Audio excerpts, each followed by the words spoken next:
I'm out or whatever, and like let's duel. She's like, yeah. They started dueling, and this one guy who went along to see what it was all about was just like, why am I here watching you play a card game? I just think no, like it was just they just started playing Yu-Gi-Oh in the middle of the hallway because they got challenged to Yu-Gi-Oh. That because the girl was dressed as the guy in Yu-Gi-Oh. Oh wow! So like they actually started playing like the Yu-Gi-Oh card game. Yeah, the like, card game. Her friend was just sitting there like, so I have to like wait for you to be done before I can do things. It's like I'm walking with somebody who's cosplaying a Yu-Gi-Oh person from the universe, and then they get like challenged. So they have to respond to the challenge, obviously. They can't just keep walking through the hallway. I got tied up in you guys familiar with a Vampire the Masquerade role playing? Oh, they used to have a group on campus that did the LARP. Yeah, that was really big for a while. So I got drug into one of those where they went with like they would go to like dentist to get the real fangs. Get dentist. And there would be like Portland had like a prince, right? There was this prince of the city, and I turned to like a left corner into the wrong room, and there's like this whole big thing. He's like, are you a vampire? He's like, are you okay? And he's like, I'm invisible. You can't see me. I don't know you. Yep. So is Trent gonna make it? He said he was gonna be iffy. Yeah, okay. maybe. Well, just let me know when I need to. Here's the outline of what we'll possibly ask you. We're real freeform with it. But we won't. Here's We'll try not to vary from this. We'll try to derail the conversation. Yeah, that's pretty much our job. So, next week, I think Trent's going to be on his vacation. Yeah, no, he's going to be gone. So he's going to be gone. Next week, I'm going to be like, I did look it up. I'm able to broadcast my phone, like make like a hotspot or something, so that I could record from. Because I'm actually going to be out of the area with kind of like family vacation, fishing trip sort of thing. Oh. Yeah, I know I do things that aren't just cardboard, Andy. I know that's like mind blowing.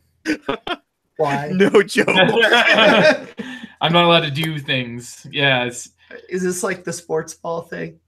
Yeah. No. So, actually, this is the putting together a podcast, like editing it, Audacity. So I go on a family vacation, and I just spend like my family vacation editing podcasts because it's more enjoyable. So I was thinking about doing like a Thursday. I think about doing like a Thursday in July and just sending you like 3 Thursdays in July and going from there, if that's cool. Yeah. Yeah. Okay. Wow. Which is hilarious because all of his sons are in management. So at some point, my uncle will be like, we could get things accomplished. What's with the stupid unions and lazy work? Like my grandpa would go off for 2 hours and everybody would be glaring at my uncle going, you did this on purpose. That's all that he'd say. Yeah, this one's going to be just kind of a relaxation, which I think. Yeah, this is going to be a GBU Express. So, tonight it will. So you have a trip in July. You said 2 Thursdays in July. Oh, no, because I was going to try to schedule that Brian Train. Oh, you were back to Brian Train. I'm sorry. Yeah. I thought you were talking about your own availability. Oh no, my availability is open. I don't take vacations. I work in a lab. Oh yeah. Oh wait, if I make bad puns, Joe can actually slap me now. I better be careful. Oh yeah, you could just muzzle him. Yeah. Be like my wife. Yeah. It'd be my wife at Thanksgiving dinner kicking ETA from Trent. He will be there in a minute. Yeah. Ooh, so it looks like we might be starting about on time. Ooh, look at that. I don't know what the problem was. I thought intestinal bacteria was a fascinating conversation for Thanksgiving dinner. Let's see if there's anybody on the. I doesn't want to know more about the chat. Yo, you're going to be in charge of managing people on chat. I designate you official. Yeah. Chatty dude. I'll try to say something. I know maybe some people won't make it tonight because they're used to coming on a little bit later because they usually. There's some people who have game nights that run to a certain time. Hey, we have the what's his for? I forget. Is it John the Ulukai, the guy that won the PAX Ren tournament? Oh yeah. Yeah, he's saying it's weird to see you two coexist. I agree. Yeah, no kidding. Like physically next to each other is bizarre. Yeah, like I just I could type things and people think it's you. yeah. Hey, great idea, Andy. This is. I got to hear. Sure, what's he gonna put down? He's gonna put down like poop and just start writing like. I did that when I was at my friend's house and she got up to go to the bathroom while leaving World of Warcraft open. I put down like I like big sexy guys. or just when he's just. I made you some new friends while you were gone. I think that was the same night I accidentally fed her dog Alestra potato chips. This trying to kill it? Ulikai was the guy who won the PAX Ren. The next morning, we'll put it that way. Well, I'm like, I didn't know that would have that effect. Jeez. I think you said this Ulikai was the guy who tried playing PAX Ren twice and went, I'm player aid. I have no idea what I'm doing, but that's not too unusual with the Phil Eklund game. Trent is here right on time. Exactly. The most punctual of the group. Oh, hey, Trent. Hello. Hey, I got some news for you, It Trent. was 9 o'clock and 20 seconds. I placed third, tight for third in our L5R tournament as of yesterday. We finished tournament as of yesterday. Came in and I tied for third. It was only 6 people. I was about to say that there was only 4 people in it, but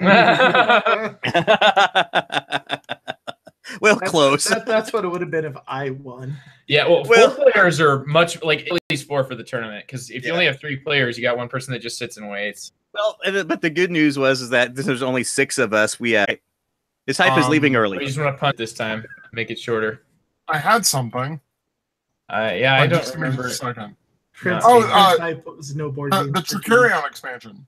What? Cool. Yeah, there's a Tricarion expansion. Okay, I'm intrigued. I'm very excited about hype now. It's Dogard's Academy, I think. Yeah. Is that a different one than the one that? This is going to be worse. Nice. I would say that I know Tricarion and Anacri are not designed by the same group, but they feel to me kind of similar to Vital, somewhere between Vitalis games and Vlada games. You know, somewhere in that space there. I think Tricarion feels like a Vital game. Yeah. Mm-hmm. I would say that. I think just Tricarion's unique because I love that little puzzle with the little pieces that you have. I think adds the most the most kind of weird rules interactions. It's not even that bad. It's just hey, each of these is a show, and you have to think about your trick as being part of a larger show that has its own I like what it's supposed to do. I think it's wait until my hype. I'll explain what's in it. I am very excited. Yes. So anyway, okay. So we ready to kick this thing off? I will host. I will try to keep things moving. Our topic is say it like Treebeard. Well, you don't say clap. I've got your money. Awesome. Yes, I'm a shill. Yes, I'm a, and yes, I'm proud of it. Go to Game Surplus. Carmen is awesome. He is fun to play games with apparently because I listened to he played up at HeavyCon. So if you like games, if you want to play with the cool guy, it's a win-win situation at Game Surplus. And as Joe will tell you, we have a nice code for this. Would you please mention the code, Joe? It's Good Board Ugly Picks to get 10% off all our podcast picks, which we specifically put there. So I asked the guys to tell me what games I think is worth putting on there, and any games that we mentioned get passed along to Carmen, 10% off, stacks with other discounts or other specials that are running. So kind of a nice way for us to further give you guys a little bit of benefit from and also these are great games. They deserve to be in somebody's possession, in somebody's grubby fingers. Yeah, and these are games from overseas that usually aren't right time. It also might not be on the right date. Next Thursday is my birthday, so yay! Yeah, but so we already talked. Yes, it's your turn, sir. Yes, we'll figure it out. So a little preview. We're going to be discussing publishers. So our discussion tonight is going to be covering publishers we enjoy, why we enjoy them, and maybe throwing a few publishers if we're feeling cantankerous enough that we would avoid. But that's going to be our discussion. Should be very exciting. I know I spent a better part of the day thinking about it. I don't know about you guys. And we will go straight into our reviews / impressions. So let's start with Trent. I'm going to start with you because I'm surprised to see this on here. So go, Trent. What is your game? Okay, the game I'm going to review, I guess, is RoboRally. It's It's a game that was originally released by Wizards of the Coast in 1995, designed by Richard Garfield. In fact, it was the game that he originally pitched to Wizards, and they told him to go back and make something simpler that could be played quickly, and he came back with Magic. I wonder which one was more successful. Okay. Yeah. So RoboRally's been printed many different times by Wizards of the Coast under different imprints, Wizards of the Coast / Hasbro. It's currently back in print. And the reason I'm mentioning it is my 8-year-old has suddenly found a huge love for this game. It's kind of just sat around and kind of just been there in our collection for a while, but like in the last couple of weeks, he's really gotten into this game. I think part of it is he's had a burgeoning interest in programming. He's been playing a bunch of simple programming computer games, and he's kind of migrated to RoboRally really strongly. He used to play Robot Battle a lot, which is a simpler game that's kind of like Robot Rally, but simpler. But he's migrated to Robot Rally. So what is Robot Rally, for those unfamiliar? Basically, you have a map. It works for 2 to 6 players. You have little robots that start off on starting points. In this map, there are checkpoints, and you're trying to get from checkpoint 1 to checkpoint 2 to checkpoint 3. Whoever gets the last checkpoint wins. Different maps have different numbers of checkpoints and difference. The bigger the map, the more checkpoints, the longer the game takes. It's a programming game. It's also a little bit of a deck building game. You have a deck of cards that have a bunch of instructions on it, like move forward 3, turn right, move forward 2, those types of instructions on them. You draw a hand of 9. You put them down in any order you want, 5 of them in any order. The first person to get their 5 laid down, face down in order in front of them, discards the other 4 and flips over a timer. As soon as that timer finishes, any other players that have not finished programming have to stop, discard their hand, and then draw cards off the top of their deck for the remaining slots, which can be pretty entertaining. So there is some incentive for people to go really, really fast if they've got a plan that they know they want to do. Just slam down the cards really fast and flip the timer. That's something that has happened in our games. Okay, there's also a phase. This actually takes place first where you can buy upgrades for your robot. They're pretty powerful, but during the game, you're only ever really going to be able to afford 1 or 2 of them. So they just basically, it's like a variable player power that you kind of get some power over selecting. So you go on to the main phase of the game, which is everybody reveals their thing. There's like a activation point on the board, and the turn order is determined by how far you are from this activation point. And if there's a tie, you go clockwise on the board. So like you basically like go from this point as the center of a clock, and whichever one it hits first, starting at midnight, whichever one it hits first is the next player. So then that player first reveals their first card and does whatever it says. Second player reveals their first card and does whatever it says. Third, fourth, fifth, sixth, and so on. Where the guy, it's meat.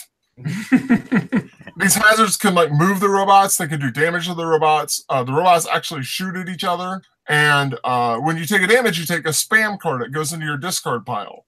As I mentioned, this is a deck building game. Once you go through your about 2 hands, you basically have gone through your deck, and then you have to shuffle in your discard pile, and just like any other deck building game. So what happens is if you get enough spams in your deck, which will happen especially at a higher player count because there's so many people shooting at each other and all kinds of crazy things going on, you're going to wind up with a bunch of spams in your deck eventually. Spam basically is a normal card that you throw down, and when you reveal it, then you just have to draw the top card off your deck and do that instead. Spams go away, but eventually it comes to a point where if you're not getting rid of them, you're going to regret it. So a lot of people end up throwing down spams just to get rid of them, like near the end of their turn, like move 4 and move 5. So everybody's racing around, shooting each other, pushing each other, because if robots aren't into each other, they push each other. Your plans are going to go haywire. Something's going to go wrong with your plan almost always. Someone's going to be in your way, or someone's going to push you or something. You can expect it to go wrong. So it ends up feeling very chaotic, but it's like a chaos you have some control over. I find that the control is less at higher player counts. The higher the player count gets, the crazier this game gets. Oh, yeah. The closer it is to just throwing down random cards and hoping for the best. So I played it with 3 and a 6, or 3 and a 5, and 3 was not too bad, and 5 was just anarchy. Yeah. 5 is just like, you put down cards and you kind of just hope for the best, and people are just programming really fast and flipping the timer over, and yeah. It's fun. It's not anything complicated or deep. My 8-year-old plays it just fine and revels in the chaotic elements of it. He loves it when people's plans go awry. I find that there tends to be a bit of a runaway leader problem. A lot of times you have people still fighting over the first checkpoint while one of the players is heading for checkpoint 3. And that can be, you know, they're out in front and you really, either you have to just let that person win at that point or someone has to throw themselves on the bomb to slow them down, and then that person's never going to win. So I think there is a bit of a runaway leader problem. That's been my experience. But it's fun. It plays quick. It's pretty. The current version is pretty inexpensive, and it's got cute little minis in it. It's a great family game. I don't think I would ever take this to a game night with adults, but I have enjoyed it a lot with my family at Rally. Have you guys played this one? I played it once. It was You're like done? a 7-player. No, so just be complete chaos. It was long. We were kind of like, many of us were just together there, running into each other at the beginning and kind of like shrugging and being like, okay, when are you gonna get done with the level? Like, we couldn't, you know, we just kept on running into each other and it just never panned out. We were like so far behind, and there's that one player that's out in front that had nobody mess with them. And yep. Yeah, I've played this a few times. It was a high player count, and it was one of the more memorable experiences I had because one of the guys who's playing it liked to like pre-plan everything and execute everything, and you know, everything had to go perfectly. And just watch this guy lose his mind when everything just flew off the rails is one of the funniest things I've ever seen in my whole life. But yeah, you get higher player count, the thing gets chaotic. But if you're down for that kind of thing, you want to have some fun. I agree with Trent. This one, there's a reason it's been around for a while, and I know there's several editions of it out. I've heard complaints about the newest one, but it seems to work. I don't know what the problem is, but I think the complaint was that there wasn't as many like boards you could assemble maps with in the newest version.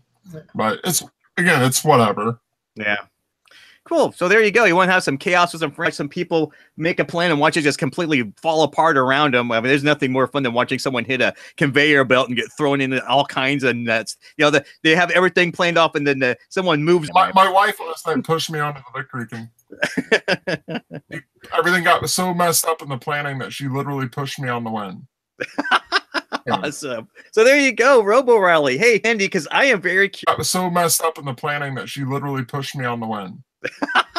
Awesome. So there you go, RoboRally. Hey, let's go to Andy because I am very curious about his game here, Pixie Queen. I'm assuming this is is this the Hollandspiel game? No, not Whoop, messed up already. Okay. Not a Hollandspiel game, but it's safe to assume that he's going to be talking about a Hollandspiel game at some point. I took the safe bet, Joe.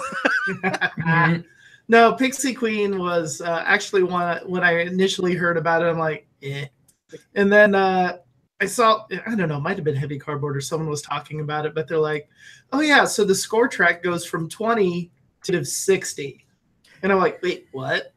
This does not sound like a light-hearted romp that I assumed it was. So I looked at it, and yeah, like it's kind of like weird because it's in that like weight range where normally I would be completely disinterested in it, but yeah. So normally I would be completely disinterested in it, except this game is just about being horrible to each other. Like it's like a dystopian fairy community where the queen is like utterly god-awfully horrible in every respect. So what you're going to do is you have a set number of pixies that start out as slaves in a mine, because of course, and your goal is to work your way up the pixie hierarchy. Well, how are you going to do this? You're going to do it by collecting resources like, you know, your standard Euro, and then offering them to the Pixie Queen, who will give you certain promotions or stuff on it. So basically in a round, you're going to collect food items or gold and silver. Food items can be like honey, apples, breads, that kind of thing. And then you're going to offer. And in each round, the Pixie Queen wants a certain kind of food. So the way this works is it becomes a blind bid. So everyone puts their fist out. You open it up. You see what's revealed. Now, normally she wants the food. So why would you bid gold and silver? Well, there's a gold track and a silver track that affect certain end game things. But what's also going to happen is the lower you are on these tracks, you're going to get penalty points at the end of every round you're low on these tracks. By the way, in this game, penalty points looks like whips. So you're just getting like whipped for being a crappy pixie. It's a math book holding a whip. Yeah, it's basically. But the fun part is, so you do the offering, and here's the thing. As long as one person offered the food the Pixie Queen wants, then everybody gets a reward phase. Yay. If everybody offers just gold and silver, the Queen's royally ticked. Nobody gets a reward phase. They all lose everything they bid, and you still get the penalty phase. It's like mean Sandra on steroids. Yeah, basically. So basically, you're sitting there through the whole game watching your score track decrease in numbers. So you're like just trying to claw on, and like you're gonna be in the negatives, which is why I need Jonathan to play it. So you're gonna be in the negatives. That's why it goes to -60 then, because that's just where you're gonna be. Well, no, you get to -60, and your pixies fall into the pit of oblivion. Player elimination. And then you get to go. It takes -60 for that to happen. Okay. Yeah, it's not gonna. If you get to -60, you're doing really bad. The worker positions, and now normally in the worker placement, you get 4 discs. There are a few positions that take 1 disc, but most of the positions take 2 discs. So, not everyone has equal number of turns. The way you get better is you promote a pixie onto a spot. Now that position only takes 1 disc. And it doesn't matter whose pixie it is. So if Joe had a pixie up there, I could be like, I want that spot for 1 disc. And you can do that. What? Yeah. So it's not like you own the spots. And then you do promotions in player order, and then it's really fun because you may not want to be first to promote these because, you get great spots. But say, TC promoted to a spot that I wanted my pixie to be in. Well, I can offer the Queen an apple. And she's like, you know what? Yeah, TC doesn't need that spot. And switch places. The best part is if you're coming out of the mine, you just force like the pixie from like, middle management back into slave labor digging rocks. So there's that. And there's lots of spaces on the board. Some give you one-time bonuses. Some give you reoccurring bonuses. So like you all start with a individual player power. That can be really cool. It's a rule breaker, except there's a spot on the board that just says switch tiles. So you can just take somebody else. Yeah, it's like, oh, Joe, you have that really good one. Okay, I'll take that. Here, you take the shit. Mines is basically like all you found's a rock, and they like attach it to a chain and attach it to your leg. So like you have 2 pixies that if there's any rocks, you can't promote them until you get rid of them. Wow. And you get rid of them by being like, oh, here, mining master, take a loaf of bread and remove this rock, please. It's like you roll a dice and apply that many penalty points to other people. Good. Just be like, you have too many points. Let's take some of them away. And so the game is just mean. It's just all around mean, and that's hilarious. And I really, like I said, this is a weight rating. Normally I wouldn't care about it, but the game is just so dark. And I think when I put it on Twitter when I played it, I'm like, oh, this is like a little lighthearted romp. I don't know what that says about my personality. But yeah, it's really neat. We played it at 3, which made it a little more open, a little less. I really want to play this at max player count and just see the god-awful things people do to each other. So who published this? All the press. It looks like it's a Game Brewer is what is. Yeah, I think that they have one that's getting published right now by TMG, like the Gugong or something. It's like an Asian themed Euro game, kind of like Yokohama. Yeah, no, this game is really cool. Like I said, it's weight rating 1 you could introduce to new people and then make sure they never come back to your game night.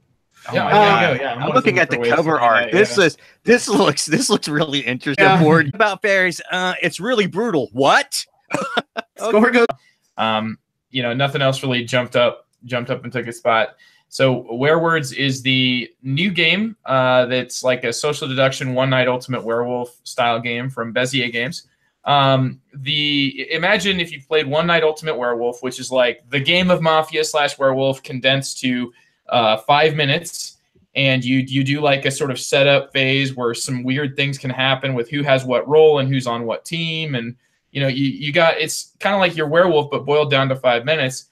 Add 20 questions to that, and that's where Werewords comes in. Now here, I had the same reaction as Andy did, which I can see your beautiful face here, Andy, since we're just next to each other, which apparently is so much that it is literally breaking the internet to have us two guys together in one. Our chat is telling us that this is coming in like slow and laggy. So people in the future that are listening to this like know that this caused the internet to choke. Not as bad as you remember when we had Luke on email. So he's like, I have nothing but Andy surrounding me. He's like, playing a game with Andy. Not that that's a bad thing. I'm like, give it a year. Keep a straight face and, you know, like deceive others. And here in Werewords, there's like an activity through which you can express, you know, that the aspect of like, am I trying to mislead you or am I actually trying to help you? You decide. You know, I can offer helpful suggestions, but I have to be super clever because the werewolf does not want the word to be guessed, in the word in question. And there's like a new role that's called the mayor. It's like somebody who's kind of like it's like they're the moderator of the game, except they do not know who the werewolf is either. They only know what the word is, and they can only answer with like these tokens that say yes on one side, no on the other side. So, what, you gonna say something there, TC? No, I'm listening. I'm following you along. I'm trying to follow the flow. Okay, of the game. gotcha. So, yes. I've got Werewords, and basically it works to a certain extent. I enjoy the way that, like, you know, when the word comes up, it all uses an app. So like you cannot play this game without an app. But it means that you're going to have just tons of words to pick from. And it's always humorous when a game has like, you know, different levels of difficulty and you want to just like scan through and see. And like Trent was saying that he played this with his kids, which I went to the like hardest level and then did the like pick, you know, see what words there were to pick from. It was like 5 different words, and there was only one of them that I like even had like passing knowledge of. Everything else was like a name or a show or like just some sort of strange, like there's a lot of pop culture references, I guess, at that like crazy level, but I was amused and I felt like, you know, this app, it's a really solid integration. And it does give you an activity to perform. So if you thought, like, if you have a hard time getting people to play like One-Eyed Ultimate Werewolf, they're like, I don't like, doesn't feel like we're doing anything. Well, Werewords adds 20 questions, which gives you something like some sort of direction that to lay on the framework of it. That's what I have to say about Werewords. It sounds like it's a fairly solid purchase for a large group of people who normally don't want to play Were. You know, like my kids at school, I will be very interested to see how they react to this. But what I like about it though, Andy, is that like, it's only 4 minutes long. Yeah. There's no like the activity is like the questions are not timed, so it's not like I have to wait for you to come up with something. It's just like you just go. It's just I can't do social deduction. Yeah. Well, it'll be the thing is though, this throws a bunch of clouds up there. You're not just socially deducing. You're actually trying to figure out the identity of deducing's not the problem. The problem is when someone's deducing me and they immediately know whether I'm the werewolf. But they're not going to be staring at you thinking that. They're going to be like thinking like they're going to be talking to maybe you're the moderator. They're going to stare at him. Come on, we know they're going to stare at him. They're not going to be like, "Oh, Andy, you're a bad guy." It's going to be like we're asking questions to the moderator. Like you can sort of you know go covert a little bit easier, I would say, in this one because you know you're hidden behind the sort of wall of information that's not team specific. If that makes sense. So we're not going to be like looking at Andy and being like, are you the bad guy? Because it's like you get 4 minutes. You're constantly asking questions. Nobody's staring at you. But I mean, you know, that's as far as I'm going to go trying to sell it to you. The thing I like about it is it's 4 minutes now instead of 5. And then if the guys figure it out, there's always a seer in every game, and the werewolves have that chance to like sort of try to assassinate the Merlin character, you know, to use the resistance comparison. So if they had a variant that you can make bunny ears or like moose antlers. Okay, well, I'm going to briefly because I'm going to revisit what I called my favorite publisher or one of my top publishers when we visited this topic years ago in our infancy. So when I was first collecting in information about the hobby, I said that just like, I'm trying to think. Alchemists was an incredibly well-produced game as well. You know, fun. Oh, Space Alert. Space Alert has just got to be the kick in this game. I love that one. And they're so like just the production is competent and it's not like overdone. You know, like just to make a comparison between Z-Man and Czech Games, Z-Man charged $60 for the same game that Czech Games charged $40 for and had an upgrade pack. Was that Tash Kalar? Yes, I don't know. So just other publishers. Czech Games actually reprints their games. Yeah, which is nice. They do it once they get the rights back to them. Now that they're actually like big enough to, I think for a while there, Vlada was. It's kind of the company that Vlada started up, and he was sending a lot of his projects elsewhere. And then we have wonderful debacles of other places like just not doing enough with his game. So we see Through the Ages and the app are just like powerhouses where you got your core gamers can are being addressed there. The newest Pulsar 2849, I believe, was just a pretty big release. But, and this is a pretty big but for me, there is quite a gold mine that Czech Games Edition has drawn in the bag and pulled out with Codenames. And I think that they're doing a little bit of, the love letter. Oh my gosh, there's going to be a Codenames love letter. It's like Codenames everything. And I get the feeling that like it's, like they're becoming more of like a chasing the newest hotness and trying to like, their games are, I was really disappointed by That's a Question. I thought that it was just kind of trying to grab at what was successful in other like party games. It was trying to like, what does Dixit have? It's got rabbits. All right, let's have our game have an animal. It's got squirrels. Okay, what's something that we want to do together as a group? Ask each other questions about what we like more. And it was just really like, it just did not feel natural. It didn't feel like something that was like a good idea to start with. It felt like it was only made it all the way to publishing because of how much success their previous, Codenames has had. So I've been a little disappointed, especially seeing like Codenames Marvel, Codenames Disney. I think the idea behind like getting more people to buy Codenames and get them in the hobby is a noble endeavor. But I still come back to like, Codenames Pictures had a specific role in that it existed with being like a kind of tougher game of Codenames. You have less pictures, and then there's no color. Like color is not a part of it, right? You just have now they have Codenames XL coming out. It's just like Codenames with bigger cards. Yeah, and there's just no reason for the existence of these things. Codenames was a well-produced game as it was. Although, disclaimer note, Codenames After Dark has nothing to do with Czech Games. No, they licensed out Codenames for that. So, yeah, there is definitely even some things that they wash their hands of. But it just, like, there's a lot of their efforts and see being put forth into Codenames, and that's where they're seeing a business return. And so I think that we're seeing even, like, as a small publisher that's focused so much on quality and gameplay and, being there for like, I would say Vlada, just what he's really remarkable for is making video game conveniences a thing. And in video game, like what you'd expect from a video game, you get that from a board gaming experience.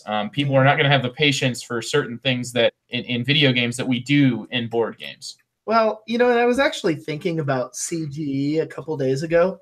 And what I was wondering is, like, if you ignore Codenames, are they legitimately putting out less games than they used to? Or is it just like we see so much Codenames that you might have a point there, Andy, because, I really cool. I haven't played it, so I did. And I'm not talking necessarily quality games. It's just like, are they putting out about technically the same amount of games as they have in the past if you ignore Codenames? And that's what's an interesting question because, like, so much of that is characterized by like my skewed view towards I got in the hobby, all the stuff that they had done in the past I saw as like a snapshot, whereas like, our gamers that have been in the hobby for dozens of years, like would see that as like, oh, no, Czech Games is doing what they always did. It's just that, like, your idea of what Czech Games is characterized by a huge splash that you experienced all at once, whereas I experienced them every 3 years. They have some. Oh, go ahead, Trent. They release a game about every year, and they always have. I think Codenames is almost like a different thing for them. It's just like they have like a Codenames one. But I think in 2017 they released Pulsar. In 2016 they released Adrenaline. Yeah, that's what I'm kind of getting at. And Codenames seems to be like their evergreen title that kind of is going to be the backbone for making other games. I mean, they even went back and redid Through the Ages and did an excellent app for that thing. Yeah. So I think, and you said they're even licensing. I want to mention about the company. My first game ever of it was with you, and I know that you had been.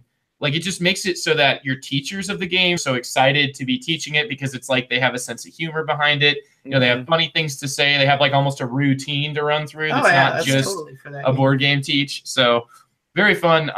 And so my overall like view of them as a publisher is I've been kind of I've been kind of now burned by what I feel like is their appendage that's sort of, you know, like a separate entity that's like, but they're fishing now without like a development. So it's going to receive plenty of support, and Clay does like interesting little things that I just enjoy as a publisher, where he is really trying to keep people informed and in the process.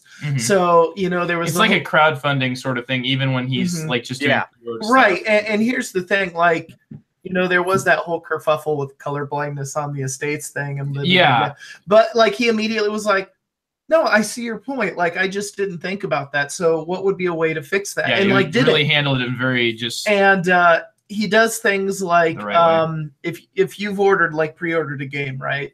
So like Arkwright, he's done this. I think I saw something with the most recent one he did this, where he's like, by the way, here's the tracking info for the container ship that's bringing it. So you actually know where this is in process. Which so Andy can just obsess over where his game is at. Exactly. It's almost Capstone that really impresses me personally is the support they give their games. I mean, they're still every edition of Arkwright I've seen has added something new to it. I think the newest edition put like cutlery wooden tokens and put these different shapes. Well, Clay's like a component snob, and he was even like he offered it separately if you wanted to add that to it. Right. The components. I've seen the Wildcatters has been really good. Even that the Climbers, is that the one he did? Yeah, the Simply Complex line. Yeah, I was wondering, like, what do you feel about Simply Complex? And in Cartago is a new game that just came out. I know with that game you could knock someone out with it. It's that heavy. I mean, it's just a box of wood, but the Climbers, the Climbers, and basically like Simply Complex so far is like every game from Chile Spiel or whatever, that company that was in existence for a while that did Noya Jaime. Right now I know Edward's trying to get him to pick up Hinkle and Stein, which is literally a box of rocks. It's like a balance beam and rocks, and you get like special player powers. It's really weird. And then it seems like Clay, like he only brings over games that he's passionate about. Oh, and yeah. It really comes across. I mean, you get to talk about any game he could cover, like, you know, a game that I'm interested in. He went from like Arkwright to exponential growth and like number of games he's I don't know how that guy sleeps. He has like small children. And then he does nice little things. Like I know Arkwright had like stuff in it that the German edition didn't have, like a mini expansion and stuff. So yeah, even though the game may not initially catch my attention, just because it's a Capstone game, I at least take a second look at it. How you feel about Capstone, Trent? I've liked everything I've played that has had the Capstone label on it. I was waiting for like the game about Homebring or whatever he talked about. Yep. May have like a similar. So you guys have similar taste to what Clay releases, but also like the passion that he brings to these games that very frequently, like, I think the people that are playing that are publishing them are like somebody who just wants to make it available and doesn't really doesn't care know the industry that well. I mean, they care, but they're not planning on, you know, like making a living out of doing this, you know, repeatedly. You know, it's like a pet project, and it's like he handles each game like it's one of those things. Well, what was the one he did? He brought over, but he did like handwritten notes or something to each person. Like, thanks for buying my game, and then right after that is when he hit it big, and he's like, I can't do that. Like writer's cramp. Yeah, but with Arkwright, man. You know, he's really good at like answering questions when you have them, no matter where it comes from. Like you very much get the impression from him that you are truly a valued customer, unlike my internet provider. Which is why I'm here. Yeah, that's why Andy's here with me. Nice. Capstone. That's a good choice. Okay, Trent, let's hear your choice. What we got going? GMT. Oh, okay. Snipe. I don't think that surprises anyone that shocking. Listening on the podcast very much. The biggest I like GMT for a lot of reasons. One of them is like I don't feel like they ever pull any punches with their games. They do not shy away from absurd levels of complexity. Try figuring out Virgin Queen on your own, and you'll go mad. See what I mean.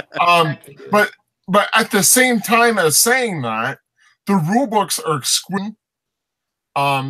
you never have any problem looking up a rule in a GMT rulebook. You can find what you need fairly easily, and it's clearly written with very little question about things, and that's impressive to do with the complexity of some of the games they bring out. And the thing is, really good in the rules too. Like they always give that tutorial scenario. Yeah, the rule books are nice. Yeah, the way they present rules in the tutorial scenario and everything, really well done. And especially in recent years, one of the things I appreciate about them is their larger box games, which is most of their games, are really sturdy boxes. That's something I appreciate. They're nice and thick. Yeah. They're not like, you're not going to rip them on the corner unless you're being utterly absurd with them. They're sturdy boxes. Yes. Looks like a glossy, very distinct. It's like one of the few that uses an extremely glossy, but then very tough, coating on the card. They're like, to me, they're the gold standard in board game boxes in terms of how they're. What do you think about this though? All of their counters, I feel like the counters of them is where it kind of takes a hit. Like I don't think they just do like square counters and they just do a huge sheet. Yep, but that's pretty typical for the wargaming community. That's just what they do. Yeah, they get like polygons, like dominant species is like but then even like if they can, it's like they just love that square chit. Yeah, like even a dominant species, your square chit for like your turn. Like there's the exact size of chit. They wanted to at least get it in this game once. There were circles and hexagons in type of places. They use solid wooden pieces when they need to be. They're screen printed. You get extra wooden pieces. You always get extra wooden pieces.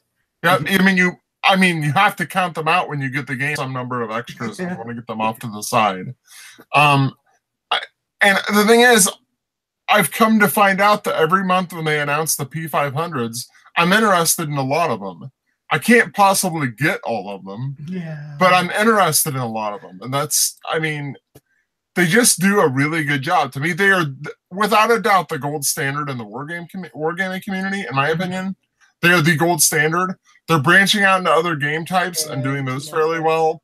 Like 1846 is their branch of 18XX community. I was surprised to see GMT get an 18XX. I was quite excited about it. Oh, no, that's like, there's like, that community is now kind of hitting where there could be a relevant business model for it. So like them getting in on it, like this, if you're going to get on it, this is the time to get ahead of it. I think, for example, in the sidebar, I think All Aboard is trying to transition into being like a real publisher rather than a print and play gradually. I think they're hoping to be that. But anyway, back to GMT. And like Dominant Species is definitely a Euro game. I view the coin games as a war game Euro hybrid. That's kind of what I see the coin games as being. They've got stuff like they publish Battle Line, which is a Reiner Knizia 2-player game that is really. They added this to the extra tactics cards. The tactics cards are added. Which I guess I'm not sure if they added it to the new edition. I don't know if they designed it or what happened, but but like that. The nice thing I like too is that P500 model allows them to take chances. Yeah. Because it's like, hey, this is a really oddball, obscure war game, but if I can get 500 to 700 people saying they want it, we'll make the thing. Yeah, I want to make a 6-hour or 6-hour political-ish game about the Treaty of Versailles. Would anyone possibly want this? Well, GMT is like, well, let's throw it up there and see what people do. Yeah, what's crazy about GMT is that they've always I don't know, like their production, it's just they're coming out with so many games. I mean, we compare them to any of these big ones, it's ridiculous. Like the amount of games coming out annually from GMT is something else. Now, here's, to kind of keep going further, like there are certain, trademarks that I recognize as being like a GMT aspect, and I feel like one of the big ones of those is those square chits, but when you see that, like, what was Welcome to Centerville like? How would you guys describe that? Because that's GMT publishing a non-war game. Like, clearly, they know how to make the game work for war gamers who are looking for, 48 pages of rules and like a rules playthrough. Like, you're talking about tough to learn games, so they require that level of detail. But nobody's saying like, oh, this makes learning the game easy. Like it is usually pretty frustrating and difficult. Like it's not like it's not like an exciting rule book usually. Like there's usually some nice stuff, nice flavor, but it's disconnected from the actual learning of the game. So I would get excited when it's like 1.1-A. Well, with Welcome to Centerville in particular, what makes that game click is Chad Jensen. I think his wife. They know how to polish a raid, so they're really good. Get pile dictionaries on them for days to get them to try. Yeah, or you have to do like the bendy thing. You're sitting here like, oh god, don't snap, don't snap, don't snap. You can fix it. It's like I'm nitpicking. That's all I'm doing. Well, you even get the board comes in a bag with them. Like, yeah, I don't see that anywhere else. If I hear that a game is coming out bag, you're right. Yeah. If I hear a game's coming out from GMT, I know like there's a certain thing that I would expect, right? Like there's a certain like dedication to like being clean and giving you the tools that are necessary, you know. And I don't think, you know, like for example, when Mayfair publishes 18XX, everybody just talks crap on the game constantly. That's because they put rule books in there with contradictory rules. That, and together with just the fact that there was actually artwork in the game. How dare they try to add There was artwork. no excuse for some of the things that went on in their 1830. There really wasn't. Mm-hmm. Their recent 1830 from 3 or 4 years ago, there was no. Yeah, I heard bad things about that. But one of the things we have to like issue stickers to fix the board. Oh my god! Well, one of the things I like about GMT games in particular is that if they're doing a different edition, they will not just say you need to buy the whole game again. They are really good at giving you upgrade kits, and I don't see a lot of publishers doing that. Because I got the upgrade kit too to upgrade my game. My Triumph and Tragedy got upgraded, and I got an upgrade kit for that. Some of them will be paper maps, and like there'll be enough buzz of people who want a board. They're like, okay, we'll make a mounted board. I feel like you're never going to see them have a designer that's like, they won't publish my game. You know what I mean? Like somebody who's like they own the rights but won't publish the game. Like you never imagine that being GMT. It's like they publish so much, and they'll do the smallest upgrade kits to the, you know, to an update. Yeah. I mean, you have to put something out. Upgrade kit for the box. You can upgrade the box if you want to. That's how crazy it gets. I got a bigger box for Triumph and Tragedy to hold all that stuff. I mean, it's low risk for them too, because ultimately it's the P500 model. It's like, okay, we'll throw your game up. Yeah. There's a couple of them I looked at in the last 3 or 4 years I know about it where like it never got 500. They're just like, it's time to take it off. Yeah, that's it. It's done. Yeah, you can even buy like blank counter sheet. You can just buy blank GMT boxes. Yeah, blank counters. Yeah. I've been debating about that. Just put Age of Steam maps in it. Nice. Anything else you want to talk about?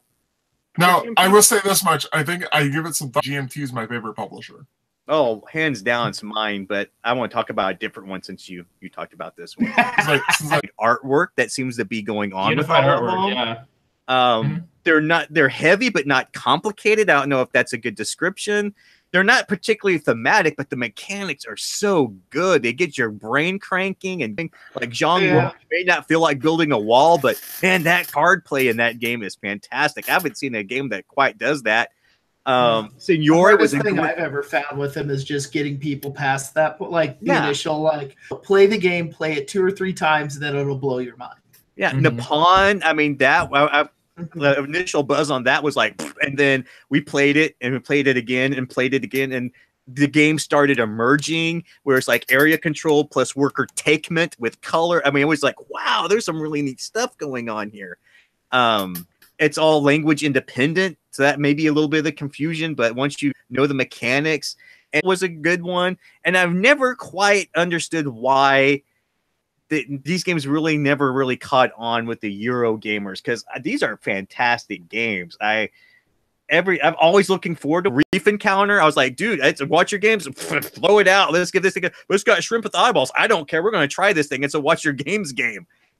So yeah, every single one I've played, I've been consistently impressed. I think my favorite still might be Nippon, although Madeira does get really close. Madeira. Because that was a unique take on rolling dice and taking dice. And then I'll never forget that game because no one told me pirating was bad. Then I found out when scoring happened. Oops. The crown requests. I haven't played with the expansion, but they seem to be picking up some buzz because they're going on Kickstarter. But yeah, I just want to say Watch Your Games is I'm always looking forward to their new game or playing an older one. Well, and now they, the designers of Madeira, Nuno and Paulo, they work like in conjunction with them, like they all work under the same umbrella. And they like moved. I think it was. Oh yeah, the people that ran it in Germany moved to Portugal, so they're all under one house now. Nice. And so, like, Nuno and Paulo are happy because, like, if they need play, there's like, hey, come play test. Like, you don't have to call it. Wow, that's like an awesome setup. So it's weird, a weird title. If anybody's having trouble with that, it's What's Your Game? Yeah, What's Your Game? Games. They did Vinos before Eagle Griffin did, and they have a distinctive logo. You'll know it when you see it. They did Reef Encounter. Reef Encounter. Yeah, this. Solid Vasco da Gama, which I'm looking forward to playing since you mentioned it, Joe. I know someone has a copy, and cool. I'm going to be really curious to play that one because I think we may have to review that one again because I may be on the same boat where, and again, people like play these games once and they're like, ah, but then everyone I play needs more than one play. Yeah. I play them. I'm like, there was like 8,000 things I could have done better, and at this one point is where the whole thing went downhill. I want to try this again and again and again.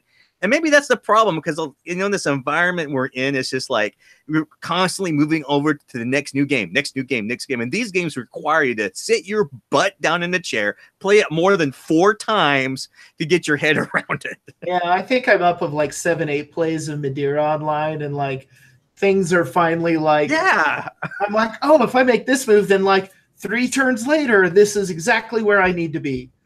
Oh, yeah, with the pawn, I'm like, the advanced planning you can do in this chain, staring. It's like the systems where everything is interlocking, wheels within wheels. Right. Yeah. There's nothing just like, oh, I'll do this because it gets me a little higher in player order. Yeah. It's like, oh, this gets me higher in play order, which will affect this bonus I did. And then, but that'll affect when I could select my actions next round. Oh God, when do I need to go?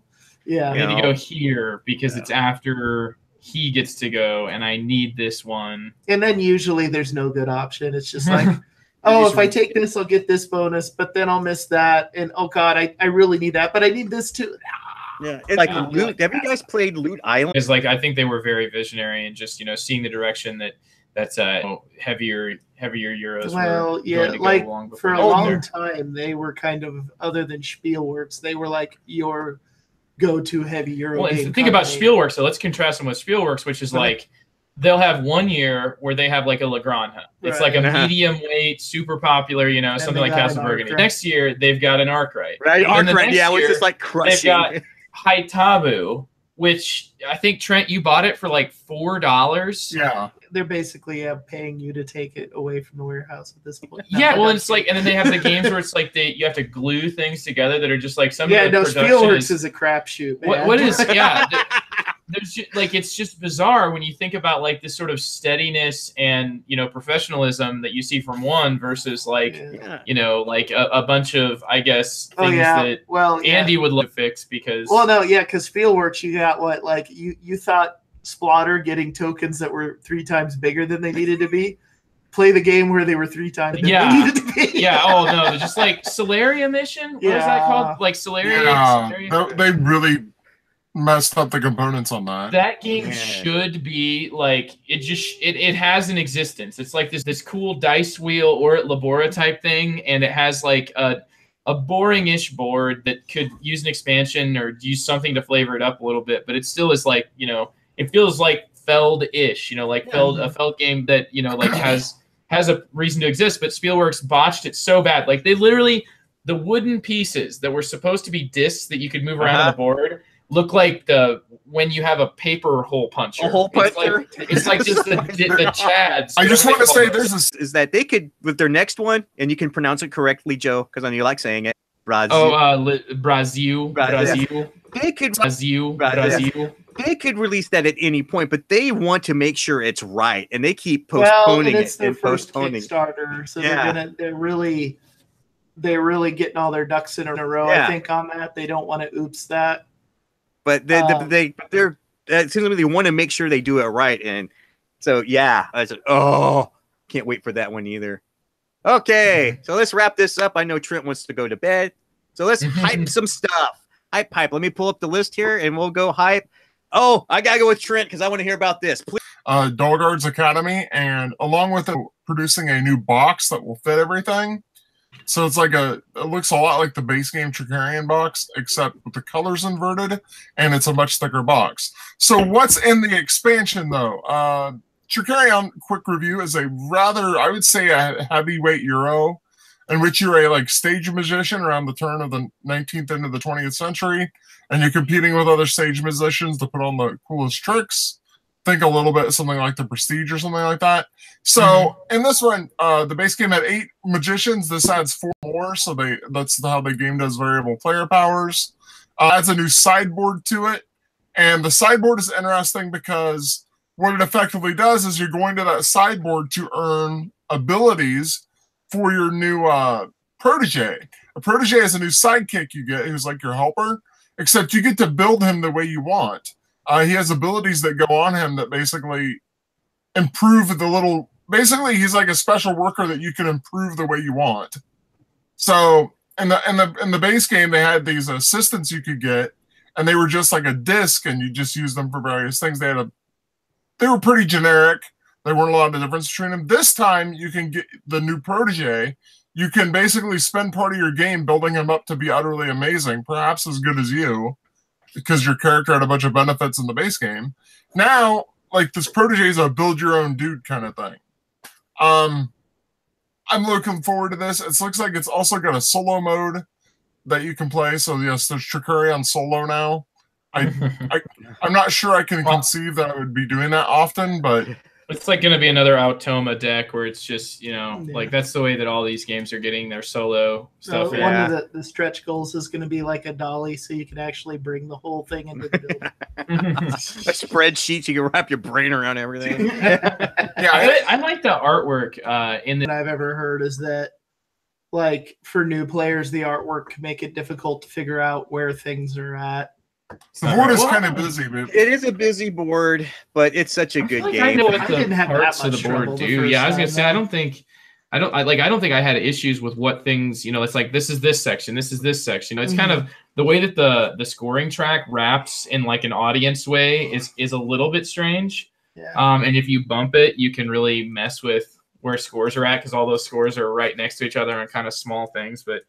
I thought it was really there's a lot of cool stuff here in Tricarion, and I'm glad that they have an expansion because it means that we'll be pulling that one back out. Yeah, Tricarion was one of my favorite games the year it came out, and it should have got more praise than what it got. But yeah, more stuff, very cool. Joe, what's the Villagers? It's really interesting. So I guess I shared a link there in the show notes if people want to check this out. This blows my mind. I am just jaw to the floor wondering why this game is funding with as much as it is. It is a simple looking card drafting game. So is this an anti-hype? It kind of, yeah. This game got almost 500,000 pounds, which is over $600,000. It's pretty. I mean, and it used to be a better exchange rate, but man, it's ridiculous. You're talking about getting.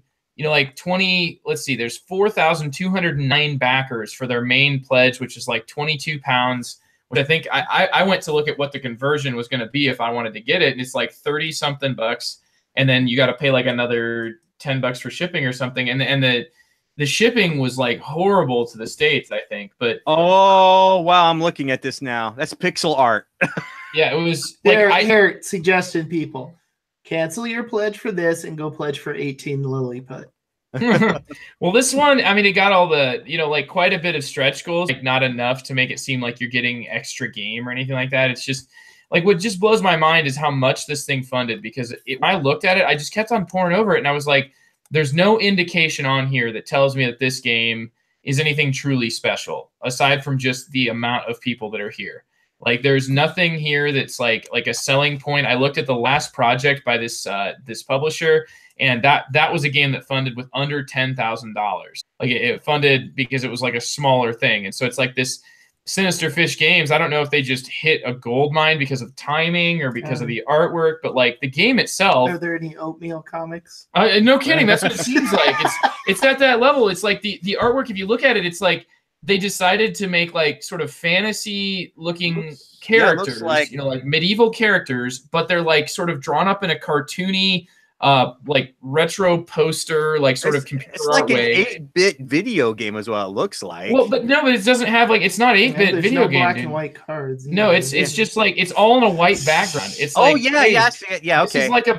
This is like a blacksmith, right? Being a blacksmith, except he's doing so on a white background. It's like what blacksmith works on a white background? That's like the theme of this game is like here we are a bunch of townspeople that live on a white background. That's like the theme of this game is like here we are a bunch of townspeople that live on like a carte blanche. It just doesn't make any sense. Like so it's like an old Looney Tunes cartoon when they like jump out of the frame by accident. Yeah, and they're like into like the real, they're onto the drawing pad of the artist. It's like I don't get that. I don't get what is appealing about this.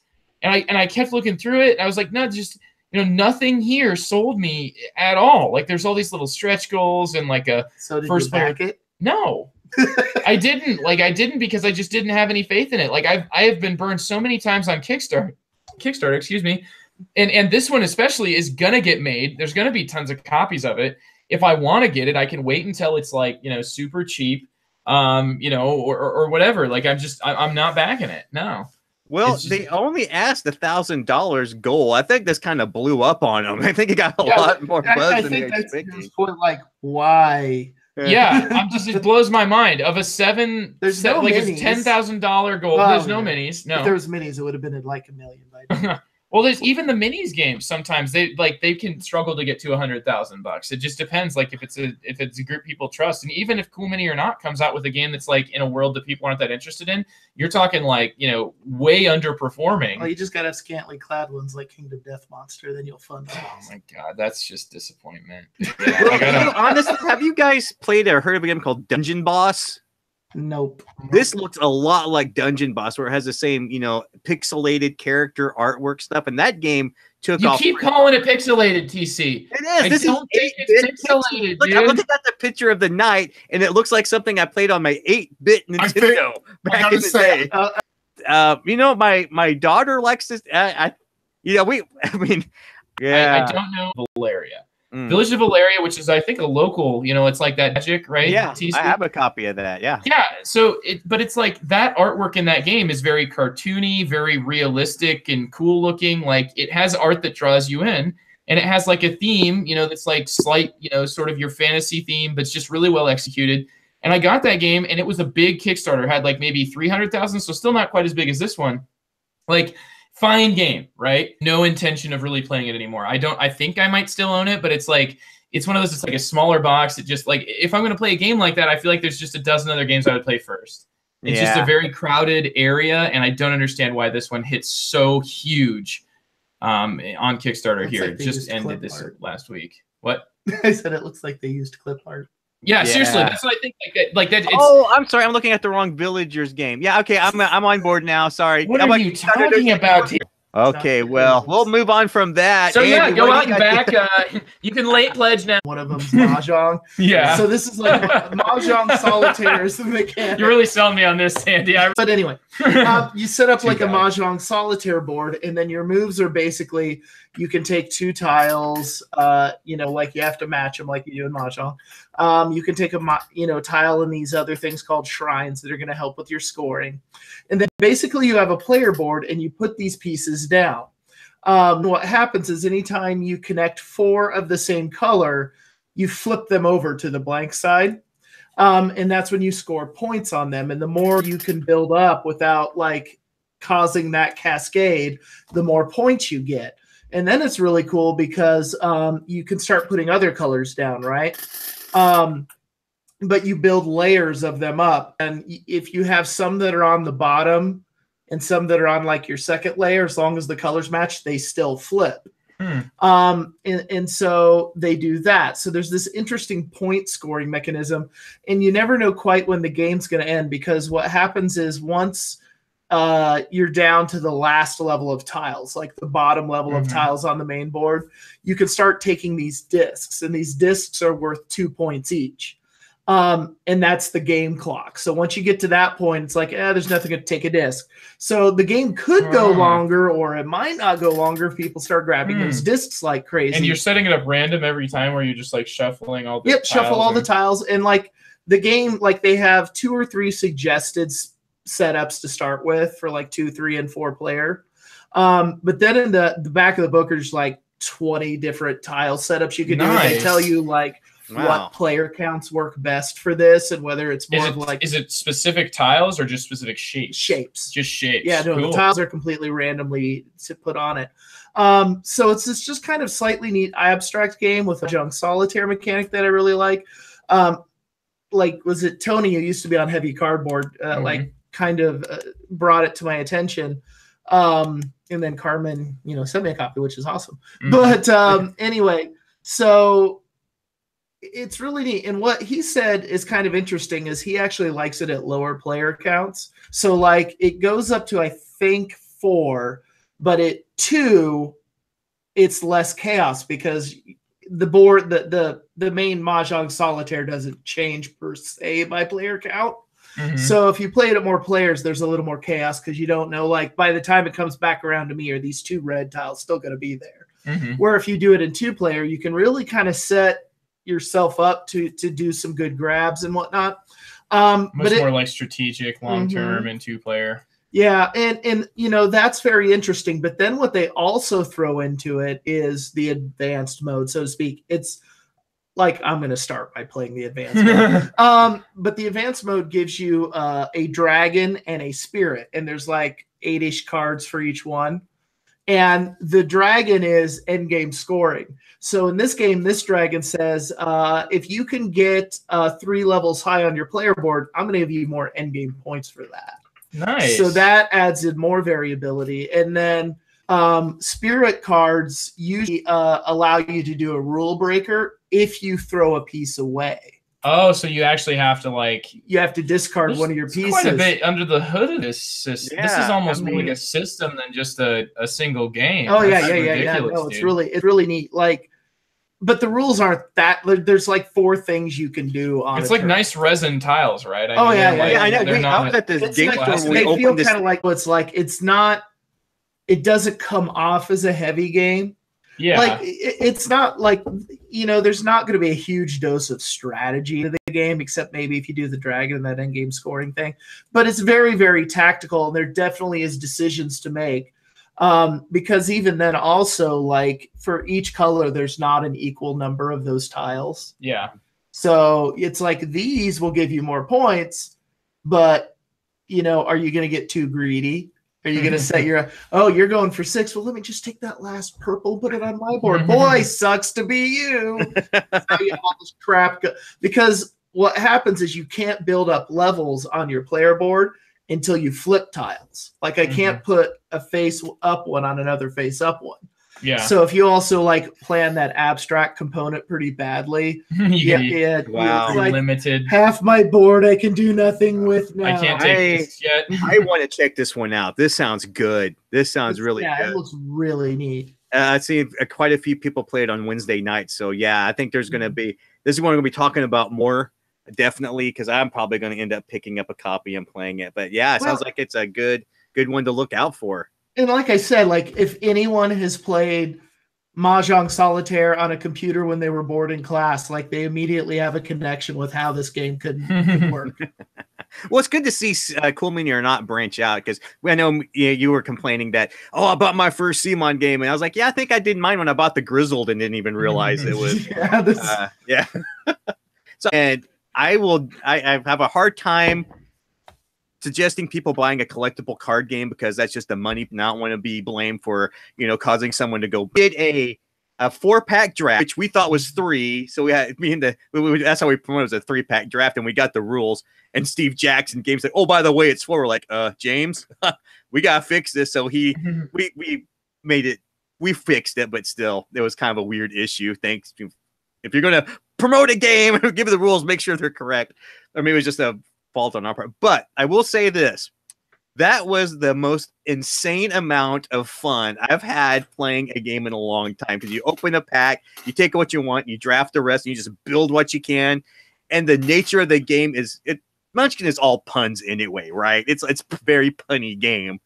And just when you usually draft Magic and Pokemon, you're real quiet about what you do. This one, you're like, look what I got. Look, this is crazy. And we were just showing the cards. We were building what we could. I had a guy named Bob, and I just had a whole bunch of Bobs, because the more Bobs you have, the more health they have. Yeah. And I've heard better things about the collectible card game. Than yeah, it's a weird thing because I don't think Munchkin people aren't going to play it because it's not Munchkin, right?